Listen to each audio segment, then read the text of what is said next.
अस्सलामुअलैकुम, आप देख रहे हैं सेठी से सवाल। मैं हूं सैयदा आयशा नाज, मेरे साथ मौजूद है नजम सेठी साहब। अस्सलाम वालेकुम।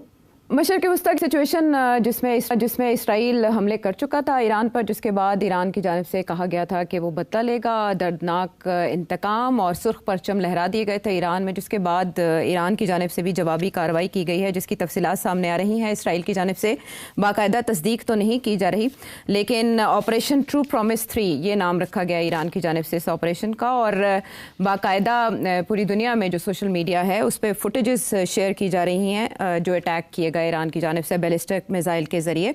तो सिड साहब, अब ईरान ने जवाब दे दिया है और साथ ही ये कहा है कि अगर हमारे पास दिफा की सलाहियत ना होती तो इसराइल रोज हम पर बमबारी करता। अब इसके बाद दुनिया सोच रही है कि मामला अब किधर जाएगा। क्या वाकई इसराइल सरप्राइज हुआ, उसने ईरान की ताकत का गलत अंदाजा लगाया था? क्या ईरान ने इस अटैक से अपने टारगेट्स अचीव कर लिया? तो इसका मतलब है इसराइली डिफेंस सिस्टम नाकारा हो गया, नाकाम हो गया। इसे पर्ल हार्बर मूवमेंट कहा जा रहा है इसराइल में, वाकई ऐसा है? देखिए, ये तो मुझे नहीं पता कि ये पर्ल हार्बर मूवमेंट है। अभी तक जो खबरें आ रही हैं वो बड़ी वन साइडेड ही हैं कि कितना डैमेज हुआ या डिस्ट्रक्शन हुई है। अलबत्ता ये कंफर्म्ड है कि बहुत सी बैलिस्टिक मिसाइल्स जो हैं दे हैव गॉट थ्रू। अब देखिए ना, कोई आसान काम तो नहीं था ना।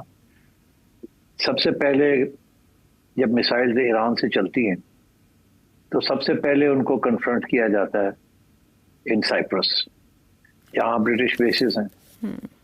फिर उसके आगे इराक में अमेरिकन बेसिस हैं जी। फिर जॉर्डन, फिर सीरिया एंड जॉर्डन। तो मतलब इवेंचुअली ये 4 बहुत बड़े हर्डल्स क्रॉस करके जहां लगे हुए हैं उसको शूट डाउन करने के सारे जो एलाइड फोर्सेस हैं जो इसराइल का साथ दे रही। उसके बाद आप पहुंचते हैं to the Israeli territory of space. वहां जैसे आपने इंट्रोडक्शन में बताया कि there is 4 level of security system. उस एक तो वो है जो 4000 के लेवल पे है माइल्स, इट्स द एरो 3। फिर कोई 3000 2500 एरो 2 है। उसके बाद फिर वो डेविड स्लिंग है जी, जो कि 300 के करीब के माइल्स पे है। उसके बाद फिर वो डोम है। तो मतलब है ये 4 लेवल्स को आफ्टर 4 कंट्रीज जहां एलाइड फोर्सेस लगी हुई हैं उनको गिराने में, जहाज लगे हुए हैं, मिसाइल्स लगी हुई हैं, और फिर वो मिसाइल्स जो है दे गेट थ्रू। तो मेरा ख्याल है तो लेवल ऑफ सक्सेस इतना ज्यादा नहीं होगा जो आप देख रहे हैं। इसमें कोई शक नहीं है कि ईरान ने up to 3000 ballistic missiles stockpile की हुई हैं। अब अगर how many will eventually get through और कैसे, वी डोंट नो। अलबत्ता ये जरूर है कि पहली दफा टारगेट्स तेल अवीव में हो रहे हैं और मिलिट्री एंड सिविलियन टारगेट्स हो रहे हैं। फॉर एग्जांपल, मैं एक CNN की रिपोर्ट देख रहा था कि जो हेडक्वार्टर्स ऑफ द IDF है, डिफेंस मिनिस्ट्री, वहां भी one of the missiles hit it. So मतलब है कि डैमेज तो हुआ है। किस लेवल पे हुआ है, क्या इज इट क्रिपलिंग और is it not crippling, I can't say right now. ये तो आहिस्ता आहिस्ता रिपोर्ट्स आएंगी तो विल नो। इसी तरीके के साथ काउंटर अगर आप देखें तो काउंटर में भी आप ये देखें कि इजराइल ने जो अटैक किया है, they have been on the nuclear installations. उसके 2 लेवल्स थे अटैक के। एक पहला लेवल था जो इजराइलीज ने बेस कैंप बनाया हुआ था तेहरान के करीब, वहां से जो उन्होंने ड्रोन्स और लॉन्च किए और जैमिंग काम किया to jam defence systems of Iran and attack them with locally produced drones, जो कि वहीं से टेक ऑफ की थी। और उसको उस वक्त उन्होंने डैमेज किया ताकि जो इजरायली अटैक आ रही थी उसको इफेक्टिवली कॉम्बैट ना कर सकें।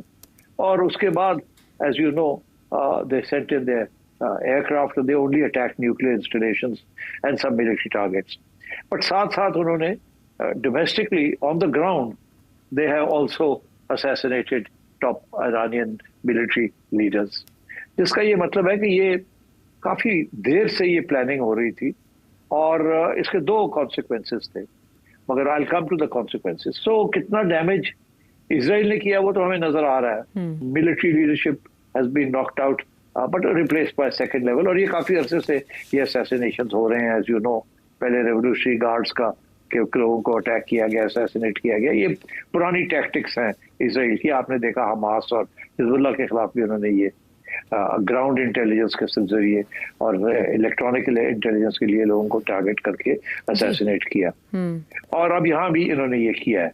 तो पहले तो उन्होंने ईरान के जो डिफेंसेस थे उनको अटैक किया फ्रॉम विद इन ईरान। उसके बाद then the jets came in and the bombers came in. अब कितना डैमेज जो हुआ है वी डोंट नो, मगर जो मैंने रिपोर्ट्स पढ़ी हैं वो दो किस्म की रिपोर्ट्स हैं कि ईरान के दो मेजर न्यूक्लियर अंडरग्राउंड सेंटर्स हैं, एक नातंज और एक फोर्डा। वो जो है दोनों जो है दे आर, फोर्डा जो है वो तो एक पहाड़ के नीचे है एंड इट्स वेरी डीप। उसको तो डैमेज करना कोई आसान काम नहीं है। उसके लिए आपको अमेरिकन बीफ 2 बॉम्बर्स की जरूरत है और 30,000 kg के पेलोड की जरूरत है, जो कि इसराइल के पास नहीं है इस वक्त। अच्छा। इसराइल के पास 5,000 तक kg के वेपन्स हैं जो bomb, they are also bunker busters but not, they can not penetrate these 2 nuclear sites.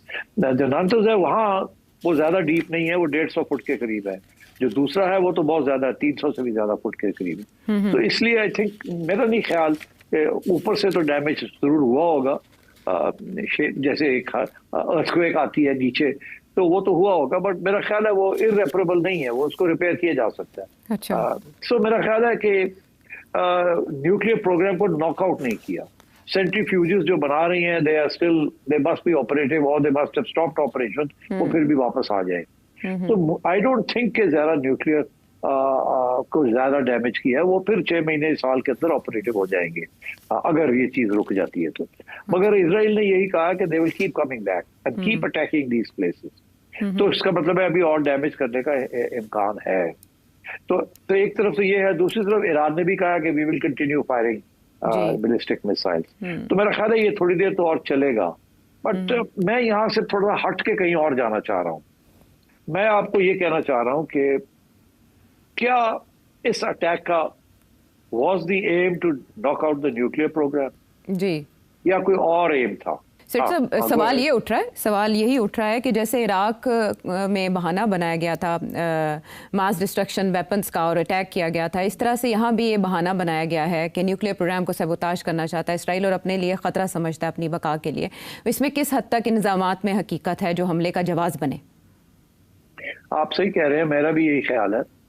जो सारी एविडेंस है, जब मैं डॉट्स को कनेक्ट करता हूँ तो काफी सारे डॉट्स कनेक्ट हो जाते हैं।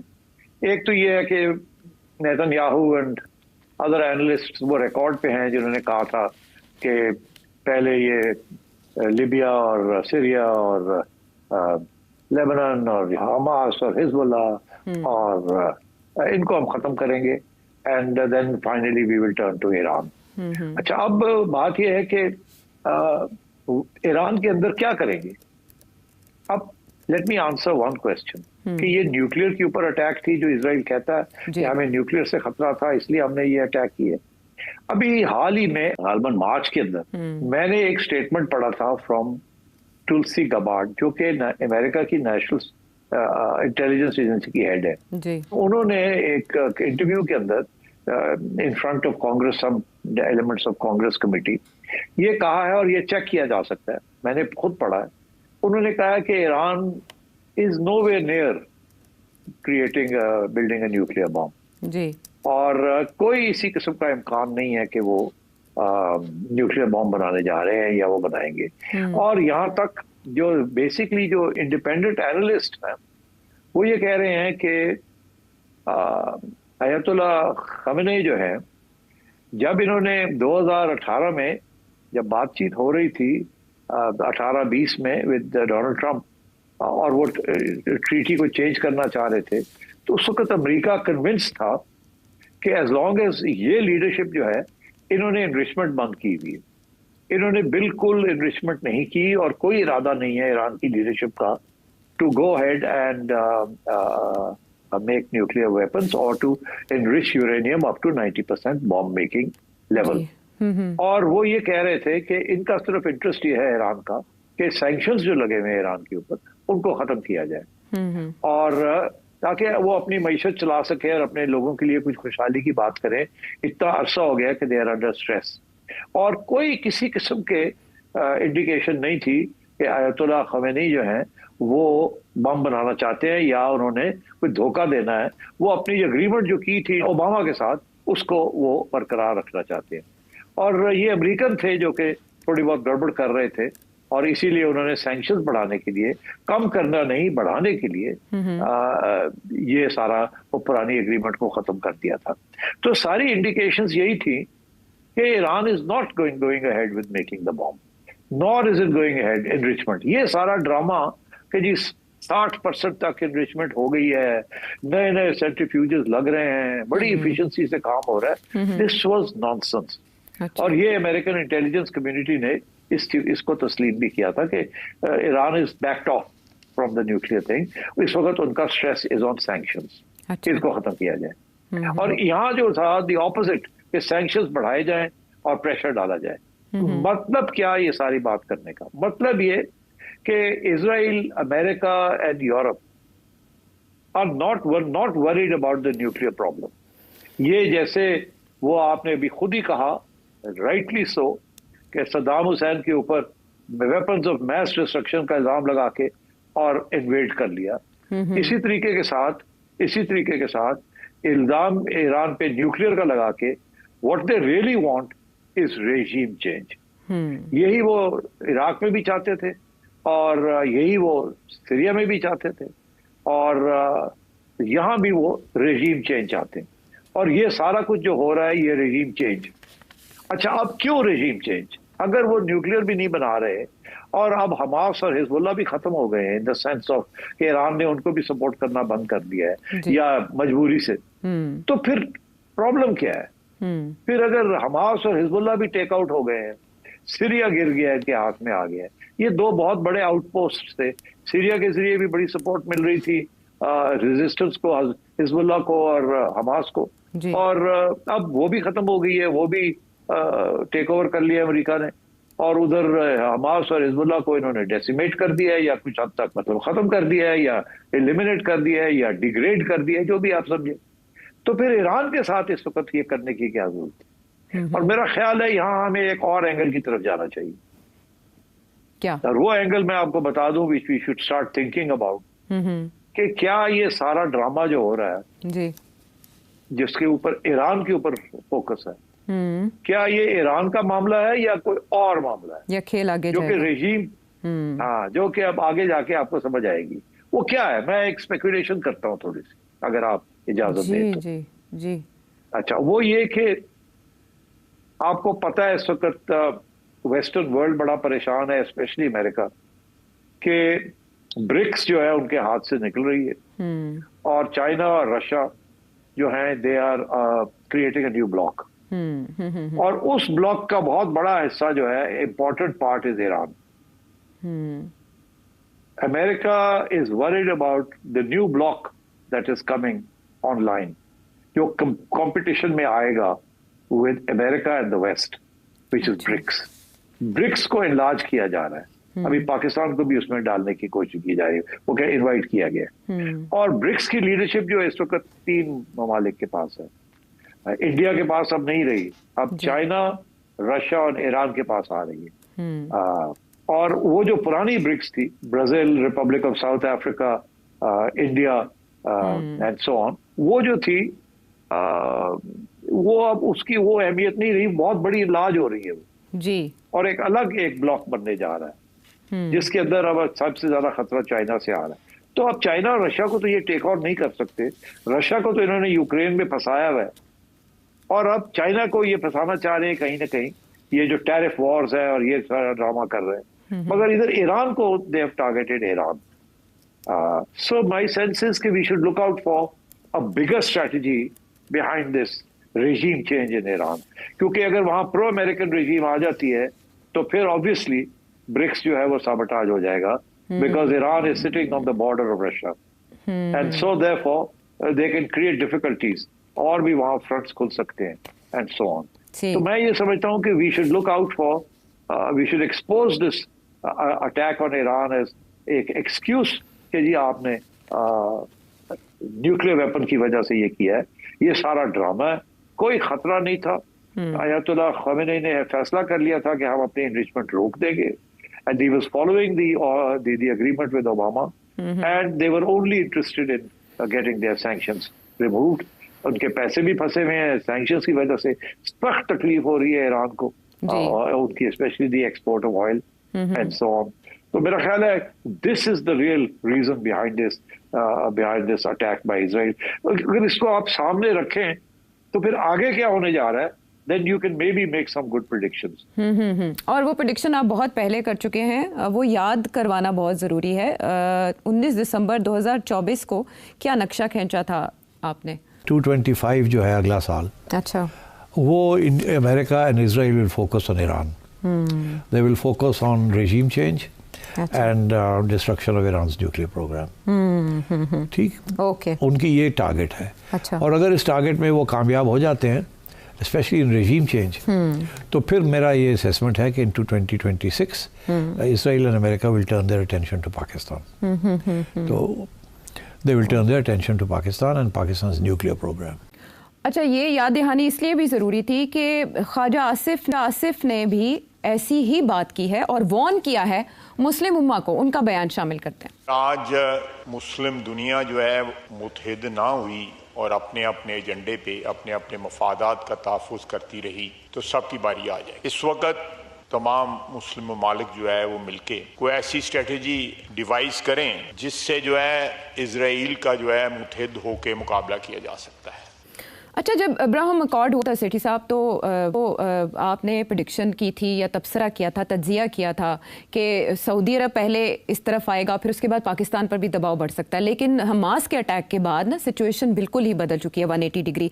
अब जो बात आपने कही दिसंबर 2024 में और जो ख्वाजा आसिफ ने कल और आज बातें की हैं, हमारे व्यूवर्स हैं उमर फारूक बुरेवाला से और इसके अलावा 2 और व्यूवर्स हैं, उनके भी यही क्वेश्चंस हैं जो आपसे जानना चाह रहे हैं कि ये रेला आहिस्ता आहिस्ता फिर क्या पाकिस्तान की तरफ भी रुख करेगा और पाकिस्तान इसीलिए राब्ते कर रहा है, ईरान को अपनी हिमायत का यकीन दिला रहा है, अमेरिका के साथ ताल्लुकात के होते हुए भी और अरब वर्ल्ड के खामोश होते हुए भी पाकिस्तान कह रहा है कि हम मुकम्मल हिमायत करेंगे। क्यों? नहीं, देखिए, मुकम्मल हिमायत तो पहले सारी दुनिया ही कर रही है except for the western world. वो सीज फायर चाहते हैं और वो एस्केलेशन नहीं चाहते। उन्होंने जो करना था वो कर लिया, अब वो और इसको ज़्यादा बढ़ाना नहीं चाहते कि और ख़तरा ना हो जाए। कल को फिर ईरान जो है ये समझे कि अच्छा ये बात है तो हमने तो न्यूक्लियर एनरिचमेंट रोकी भी थी, अब और हम फिर शुरू कर देते हैं।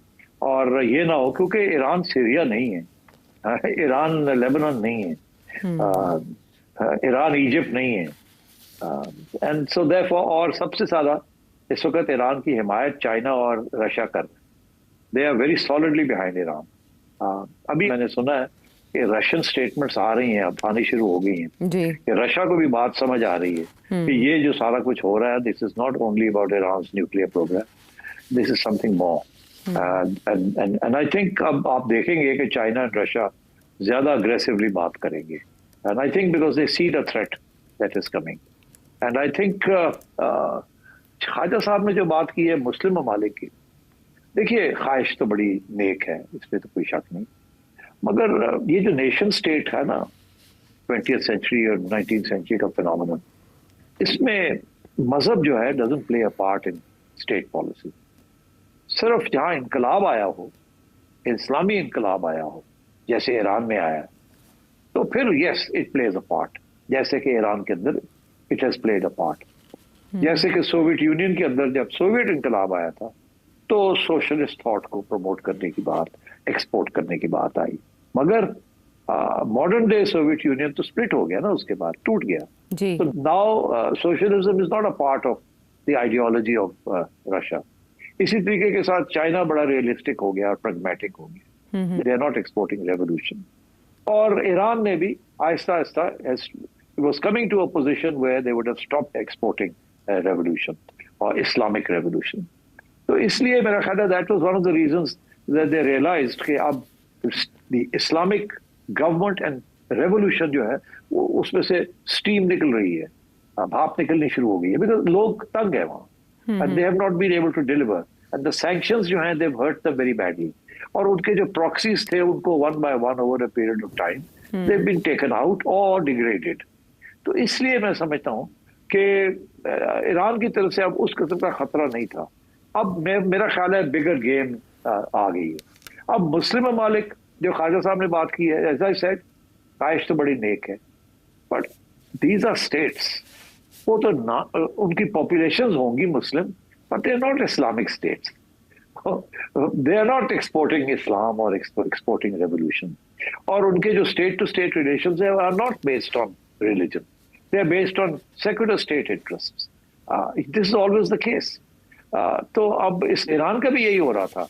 से Iran relationship with Pakistan was based on secular interest, Iran versus Pakistan. Otherwise तो फिर अगर एक ही किस्म के मुस्लिम या इस्लामिक इंटरेस्ट होते तो इतनी टेंशन भी ना होती। ईरान पाकिस्तान के अप एंड डाउन है ना रिलेशनशिप। वो समझते हैं कि हम अमेरिका के एजेंट हैं, हमें ट्रस्ट नहीं करते।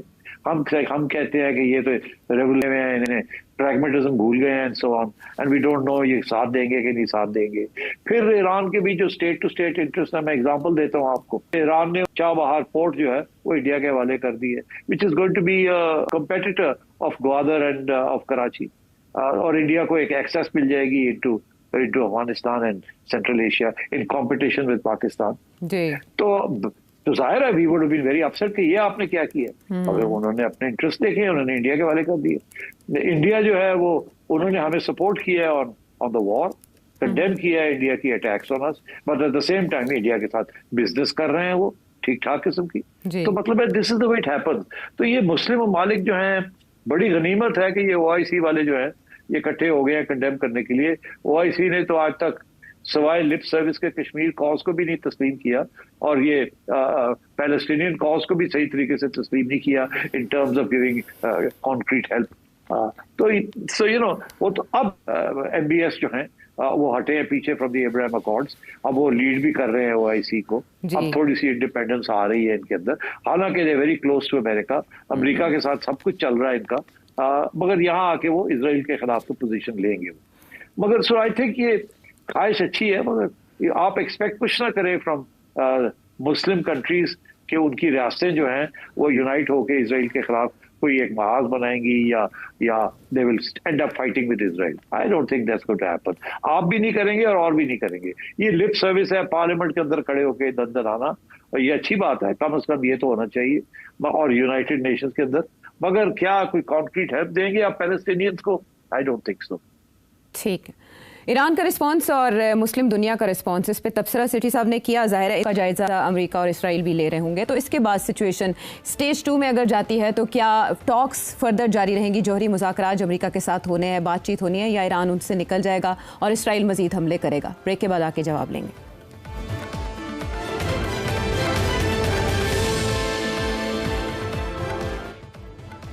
Welcome back to the show. और अब स्टेटमेंट्स बहुत गहरी निगाह से देखी जा रही हैं। इसराइल की तरफ से आ रही हो या ईरान की तरफ से। और सिटी साहब, इसमें जो ईरानी वजारत ख़ारजा है उन्होंने अमरीकी पॉलिसी को और मुज़ाकरात के हवाले से जो उन्हें तरगीब दी जा रही है उसको दोगली पॉलिसी का है कि एक तरफ आप इसराइल की मदद कर रहे हैं हमलों में और दूसरी तरफ आप हमें कह रहे हैं हमसे बात करें। सो फ्यूचर क्या है उन मुज़ाकरात का, जौहरी मुज़ाकरात का? क्या ईरान विड्रॉ कर जाएगा और इसराइल क्या फर्दर अटैक करेगा? क्योंकि ईरान कह रहा है कि एक बार फिर सख्त जवाब दिया जाएगा अगर इसराइल ने दोबारा एस्केलेशन की। देखिए ना, ये जो राउंड होने जा रहा था ये छठा राउंड था, और 5 राउंड्स के अंदर रत्ती भर प्रोग्रेस नहीं हुई। डोनाल्ड ट्रंप ने 60 दिन की मोहलत दी थी कि 60 दिन के अंदर अंदर ये कोई सेटलमेंट हो जाए, नहीं तो हम फिर इसराइल को रोक नहीं सकेंगे। और इंटरेस्टिंग बात यह है कि 61st डे को इसराइल ने अटैक कर दिया।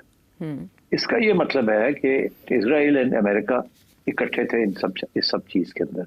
60 डेज में तैयारी करनी थी जो रह गई थी छोटी मोटी, to do whatever they wanted to do. Their new इनके डिमांड्स ऐसे हैं कि जी 3% पे आप ले आए and so on and so forth, जो कि कभी भी ईरान एक्सेप्ट नहीं कर सकता था। सो इन्होंने डिलिबरेटली ये सारा कुछ किया। डोनाल्ड ट्रंप की ये कोशिश थी कि ये धमकी के साथ शायद ईरान मान जाए, और अगर नहीं मानेगा तो उन्होंने आंख मार दी थी इसराइल को कि आप कर लीजिएगा। अभी जितने भी मैंने वेस्टर्न एनालिस्ट के तबसरे सुने हैं इंडिपेंडेंट लोगों के, सारे ये कह रहे हैं कि सिर्फ अमेरिका नहीं, फ्रांस भी फुली इन्वॉल्व था, तो इन इंफॉर्मेशन भी थी। और अभी आपने फ्रेंच प्रेसिडेंट के बयान तो सुन ही लिए, he is very pro Israel, और वो जिस किस्म की बातें कर रहे हैं, वेरी अग्रेसिव, कि हम ये भी हेल्प करेंगे और ये भी करेंगे और वो भी करेंगे and so on and so fourth. और यूके जो है वो ऑफिशियली तो साइलेंट है, मगर रशिया ने जो इल्जाम लगाया यूके के ऊपर कि जी आपके साइप्रस बेस से भी आपके जहाज उड़े हैं और आपने मिसाइल्स को डाउन किया, ईरानियन मिसाइल्स को एंड सो ऑन, जिसकी रिस्पांस यूनाइटेड नेशंस में उनकी रिप्रेजेंटेटिव ने दिया है कि नो कॉल्ड इट नॉनसेंस, कि बिल्कुल रबिश है, नॉनसेंस है। मगर ये हो नहीं सकता कि MI5, MI6, SPU और मोसाद इनके पुराने तल्लुकात है, हर चीज में ताउन करते हैं including with CIA। It's a closely net intelligence network, और ये हो नहीं सकता कि इनकी इंटेलिजेंस एजेंसियां जो हैं German, French, British and American, ये इकट्ठे काम करती हैं, they share information and intelligence, and on this score मेरा ख्याल है they were all on board to a greater और लेसर एक्सटेंट। मेरा ख्याल है मेन जो थी वो तो CIA एंड मोसाद, बट मेरा ख्याल है British and French intelligence also involved, and so therefore सब अपने आप को कह रहे हैं हम तो कुछ नहीं, हमने तो किया कुछ नहीं। वो इसीलिए because now they want to move on and try and negotiate once, start negotiating once again. और ईरान ने ये कह दिया कि we are not going to negotiate. मेरा ख्याल है चाइना और रशिया प्रेशर डालेंगे, अच्छा, यूनाइटेड नेशंस में भी और एल्सवेयर भी, ईरान के ऊपर भी और इजराइल के ऊपर भी और अमेरिका के ऊपर भी, कि ये वॉर को खत्म किया जाए और some negotiation should take place. But क्या रेजीम चेंज, मेरा ख्याल है both China and Russia will resist any attempt to change, to do regime change in Iran. So आगे देखना है कि इनका फॉल बैक पोजिशन क्या है, इजराइल की और अमेरिका की। आपने देख ही लिया कि अमेरिका ने फिर अपना एक मोहरा बाहर निकाल लिया है, रजा शाह पहलवी का बेटा, उसको निकाल लिया है, और अभी आपने देखा कि वो फिर से एक नुमाया होना होगी शुरू हो गए हैं, और अभी वो इजराइल पहुंच गए थे और नेतन्याहू के साथ बैठे हुए थे। तो वही है रेजीम चेंज, किसी तरीके से हम रॉयल्टी, जो पुरानी रॉयल्टी है उसको वापस रीइंस्टॉल किया जाए ईरान के अंदर, ताकि it becomes a pro America regime. मगर मेरा ख्याल है कि इस वक्त ईरानियन पब्लिक जितनी भी वो इस ईरानियन रेजीम के खिलाफ थी, इस वक्त वो एक नेशनलिज्म इतनी स्ट्रांग है कि नफरत इतनी है अमेरिका के खिलाफ और इजराइल के खिलाफ इन द वेस्ट कि it is not likely to happen. और अगर पॉसिबल भी किसी स्टेज पे हुआ, because we can not rule out more assassinations and specially of civilian leaders, मैं समझता हूँ अगर इजराइल बेस बना सकता था ईरान के अंदर और वहां से ह्यूमन इंटेलिजेंस के जरिए, और कुछ लोग तो ये भी कह रहे हैं कि ह्यूमन इंटेलिजेंस इजराइल का बड़ा स्ट्रॉन्ग पॉइंट है, उन्होंने हमास को और हिजबुल्लाह को भी ह्यूमन इंटेलिजेंस तरीके के साथ अंडरमाइन किया है, अंदर उनके लोग होते हैं और असैसिनेशंस भी इसी तरीके से करते हैं, और ईरान की जो डिफेंस एस्टेब्लिशमेंट है और इंटेलिजेंस एस्टेब्लिशमेंट उसके अंदर भी इजरायली एजेंट्स हैं, ईरानियंस जो कि who are now traitors who take money and do this because they are opposed to the Iranian regime. तो इस किस्म की चीजें भी हैं।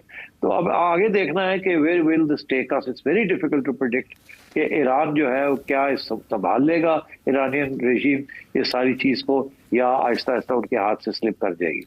जहां तक ईरान का ताल्लुक है to be able to launch more missiles, मैं समझता हूँ कि बड़ा लिमिटेड अटैक होगी, इससे ज्यादा नहीं होगी, और हो सकता है कि इजराइल की तरफ से एक और वेव ऑफ बॉम्बिंग्स आ जाए, बट मुझे लगता है कि that will be all.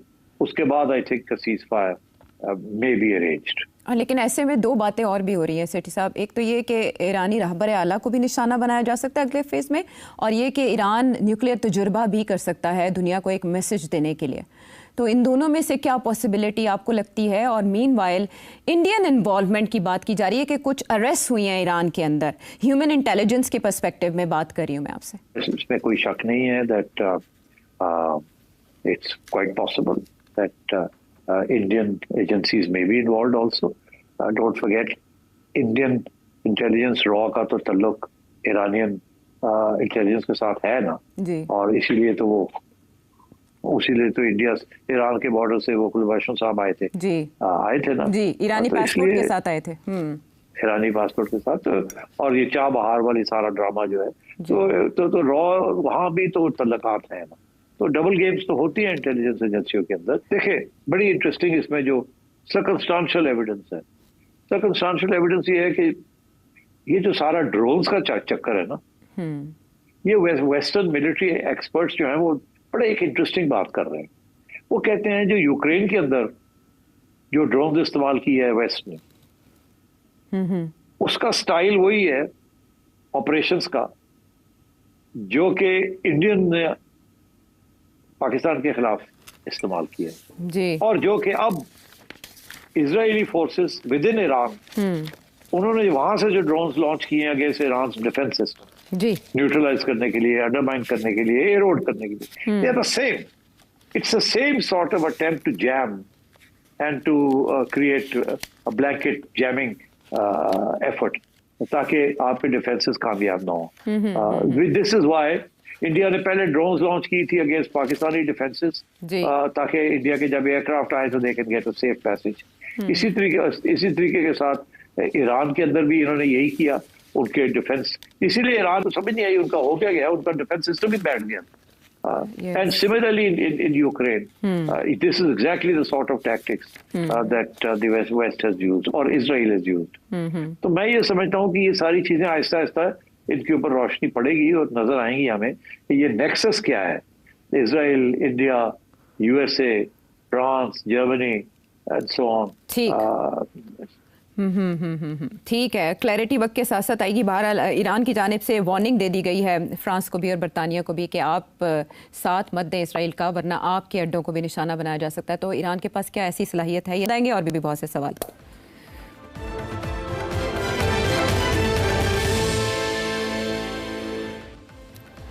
Show में साथ देने का शुक्रिया। अब ईरान के अलावा पाकिस्तान भी ज़ेर बहस दुनिया में इसलिए है कि हमने कल एक क्लिप चलाया बेंजामिन नेतन्याहू का, जिसमें वो ईरान के साथ ही पाकिस्तान को गिन रहे हैं कि ये अगला ख़तरा हो सकता है। मीनवाइल ख्वाजा आसिफ ने अपनी गुफ्तगू में गठजोड़ करार दिया भारत और इसराइल का, और अलर्ट किया मुस्लिम उम्मा को, और ये कहा कि इस्लामी ममालिक इसराइल से ताल्लुकात ख़त्म करें। मुस्लिम दुनिया अगर मुत्तहिद ना हुई तो सबकी बारी आएगी, और ज़ाहिर है फिर पाकिस्तान तो उसमें सिग्निफिकेंट है। सेठ साहब, ये खतरा वाकई है पाकिस्तान को? देखिए, मैंने भी कहा था कि Pakistan will be next after Iran जी, मगर मेरा मतलब क्या था आज थोड़ी सी वजाहत कर देते हैं। देखिए 2011 में मेरा ख्याल है ये नेतन्याहू ने ये बयान दिया था जो आपने भी सुनाया और आज लोग सुना रहे हैं कि ईरान से खतरा है और पाकिस्तान से खतरा है। ईरान से ये खतरा है कि वहाँ एक इस्लामिक रजीम है, रेडिकल किस्म की इनकलाबी, जो कि शायद नुकसान दे सकती है हम लोगों को, और पाकिस्तान में ऐसे है कि वहाँ अगर इस्लामिक रजीम आ जाती है और उनके पास तो ऑलरेडी न्यूक्लियर वेपन्स हैं तो फिर हमें खतरा होगा। अभी तो नहीं है मगर आ सकती है। अच्छा, अब क्यों आ सकती है? अब थोड़ा सा याद करें कि ये उस वक्त की बात है जब आपने याद है आपको कि वो तालिबान हमला कर रहे थे और हमारे यहाँ भी रिपोर्टें आ गई थी कि वो कह रहे हैं कि अटक तक पहुंच जाएंगे, इस्लामाबाद टेक ओवर कर लेंगे। जी जी बिल्कुल। और इस वक्त जेन्युइनली इंटरनेशनल कम्युनिटी परेशान हो गई थी कि यार ये क्या हो रहा है, ये इस्लामिक रेडिकल्स जो हैं, ये तालिबान जो हैं, ये स्वात में से हट के आगे आ रहे हैं, तो केपी को भी ओवररन कर लेंगे तो फिर क्या होगा। तो ये बातें शुरू हो गई थी उस वक्त। तो मेरा ख्याल है ये उस कॉन्टेक्स्ट में क्योंकि जेन्युइनली दुनिया परेशान हो गई थी कि यार ये क्या हो रहा है। बट मेरा ख्याल है कि उसके बाद कोई इस किस्म की चीज नहीं हुई, यहाँ तक कि उसके बाद तो कोशिश जारी रही है इजराइल की और अमेरिका की कि किसी तरीके के साथ पाकिस्तान को जरा उनका रवैया नरम किया जाए। अभी हाल ही में आपने देखा नहीं कि हमारे पुराने दोस्त नसीम अशरफ साहब, वो भी एक डेलीगेशन लेके गए हुए थे, और ये नसीम अशरफ साहब वही हैं जो कि एक जमाने में पीसीबी के चेयरमैन भी रहे हैं और मुशर्रफ साहब के यार थे और मिनिस्टर भी रहे हैं मुशर्रफ साहब के दौर में। और मुशर्रफ साहब के दौर में खुर्शीद कसूरी की और इजरायली फॉरेन मिनिस्टर की भी एक खुफिया हेलो हाय हो चुकी थी टर्की के अंदर, आपको याद होगा। जी बिल्कुल, एक्सीडेंटली कहा जाता है, ऐसे ही होता है मुलाकात। इत्तफाकिया पता नहीं खुर्शीद होते की कर्म गया इत्तफाकिया। अच्छा एनीवे अच्छा, तो अब बात यह है कि ये बातें तो चलती रहती थी, अमेरिका का बड़ा इंटरेस्ट है और उस वक्त as you know the Saudis are also keen कि यार ये इजराइल का मसला खत्म किया जाए, let's get on with life. मगर और ये इसी की तरफ आगे बात बढ़ती रही आहिस्ता आहिस्ता।